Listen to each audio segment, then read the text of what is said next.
Namaste, buenas tardes, good evening to everyone.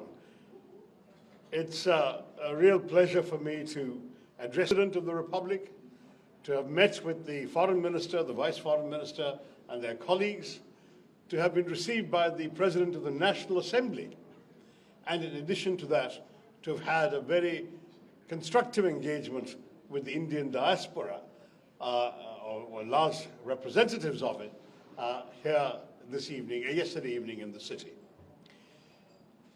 I was very struck when our Vice Minister mentioned that the message, the motto, the national motto of Panama is Pro Mundi Beneficio, which translates to for the benefit of the world. And that struck me as such an Indian sentiment, Mr. Vice Minister, because we have a similar saying that goes back 3,000 years, Vasudhaiva Kutumbakam, the world is a family. And we work in a similar spirit for the benefit of all. That is very much the logic of our civilization and has been for a very, very long time indeed. I was also struck when your foreign minister, who spoke before he had to rush to catch a flight, said that the tiger and the jaguar must fight together. And indeed, we were very gratified by the sympathy and understanding shown for India's position on this issue that our ambassador has highlighted for you all today, the question of zero tolerance against terrorism, and the ringing endorsement that all of you have given us for our fight against terror. We stand with the jaguar, we stand together with you as tigers. This morning, my colleagues and I went to the University of Panama, where we had an opportunity to offer floral tribute to the statue of Mahatma Gandhi, the bust of Mahatma Gandhi on the university campus. We also planted a mango sapling there, which we hope will grow and flourish as a symbol of the fall. But he also taught us, in his brave leadership of our struggle for freedom, that we must always stand up for our rights. We must always stand up in principle for the values we believe in, and we must live without fear.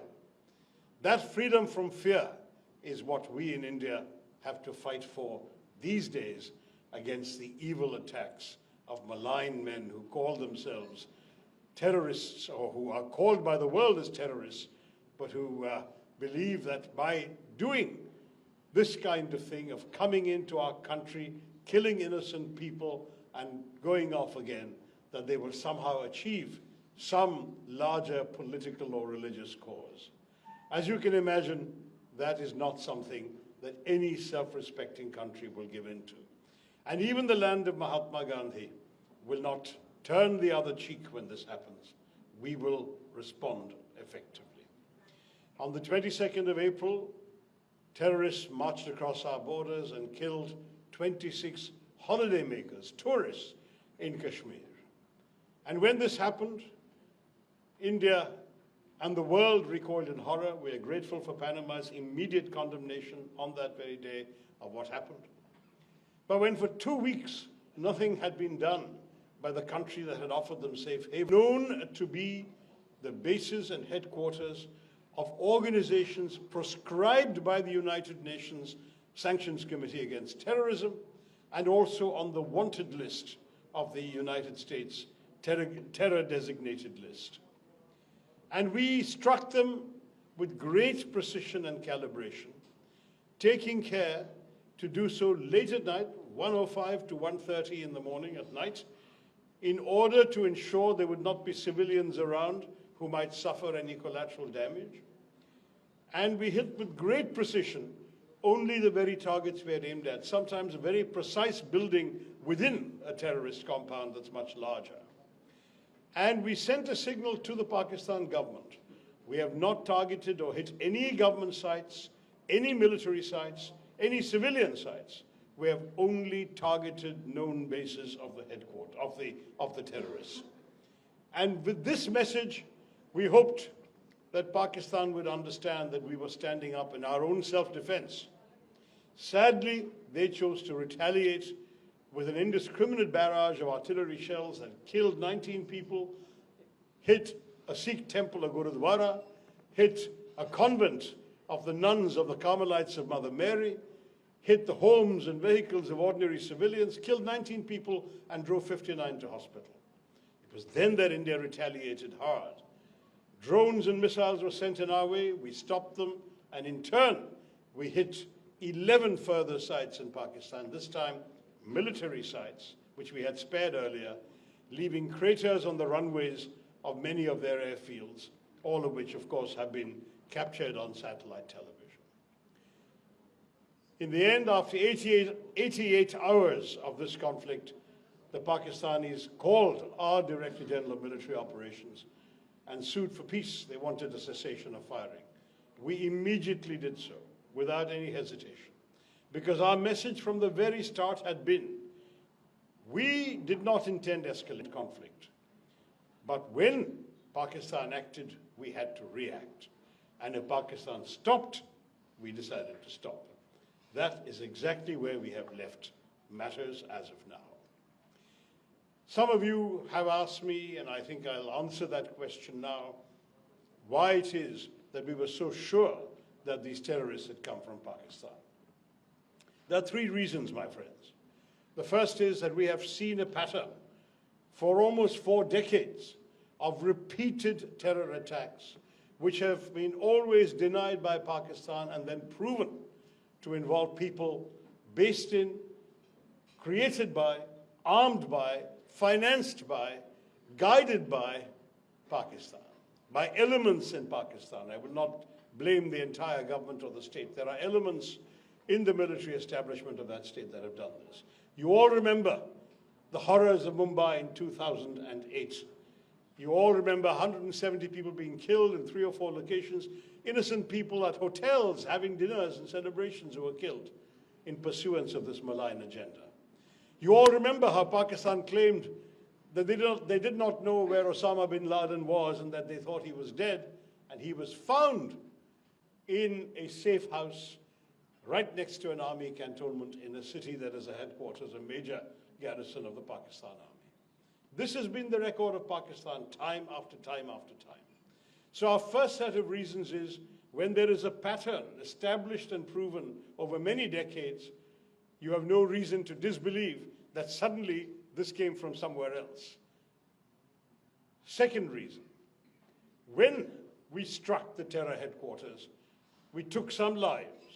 And of course, a funeral was conducted. There were some very prominent people at that funeral, and there was at least one individual whose name had been listed by the United Nations Sanctions Committee.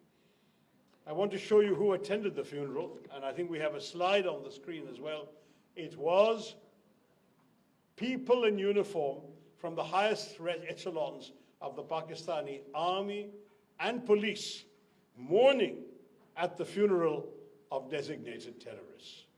This is the country that now says, we are innocent, we did not do it.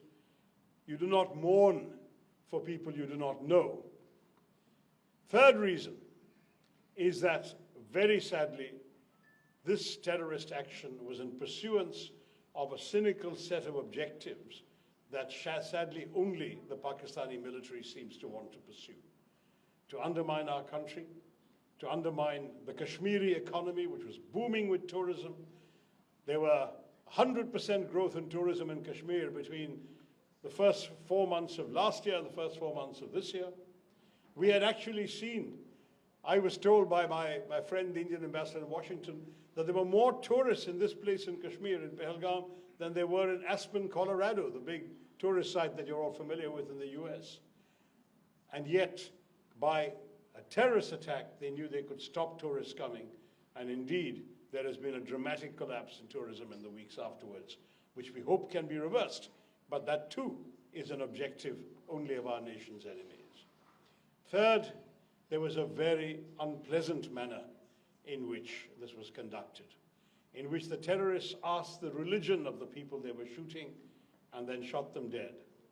They did so for very, very dangerous purposes, not just in pursuance of their own bigoted agenda, their own fanatic belief in their faith, but also in order to provoke a backlash in our country against our co-citizens of that faith, in order perhaps to divide our country.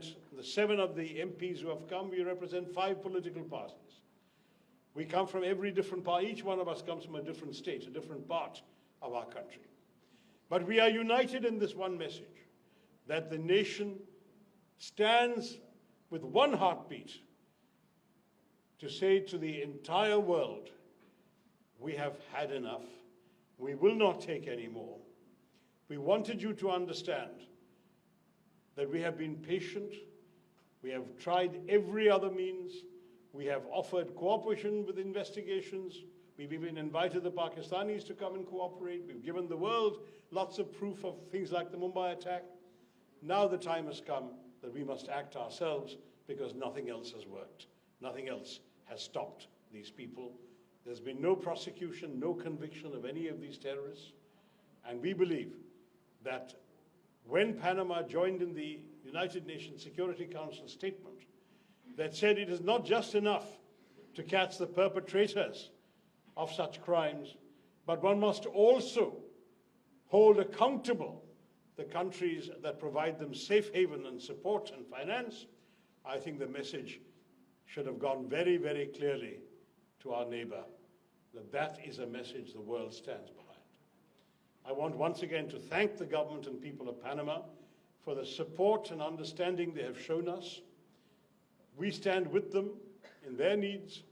I was very pleased when both the Foreign Minister and the Vice Foreign Minister spoke about the opportunities for close cooperation between our two countries in the economic development of Panama. As investors come from our country, I'm sure you will see a lot more Indian faces at future receptions by my good friend, the ambassador. We have tried very much to give Panama the importance it rightly deserves. And today, as a member of the Security Council, you stand proudly for the forces of peace and security around the world. We thank you, Carlos Hoyos, and your colleagues for all the support you've shown us. We thank you all for coming here, and I hope that you will stay on and enjoy some convivial company and conversation at this reception. But I did want to leave you with this message. What has happened cannot be allowed to happen again. If it is attempted again, there will be a firm Indian response, and I seek your understanding in advance if that were to happen again. This time, we have come after a tragedy. Next time, we may not need to come again, because you will have heard the message that we have all given you today. Thank you very, very much. Let us all endorse this principle of zero tolerance. Let us all work in peace for the benefit of the world. India is proud of its own growth and development. We want to serve the well-being and prosperity of our own people, and we don't want to be distracted by needless conflicts with terrorists, needless wars in our land. We want, as Mahatma Gandhi taught us, to be a land of peace and progress. But we will do so only when we can live without fear, with pride, with strength, and with friendship and amity for all. Thank you very, very much once again. Jai Hind.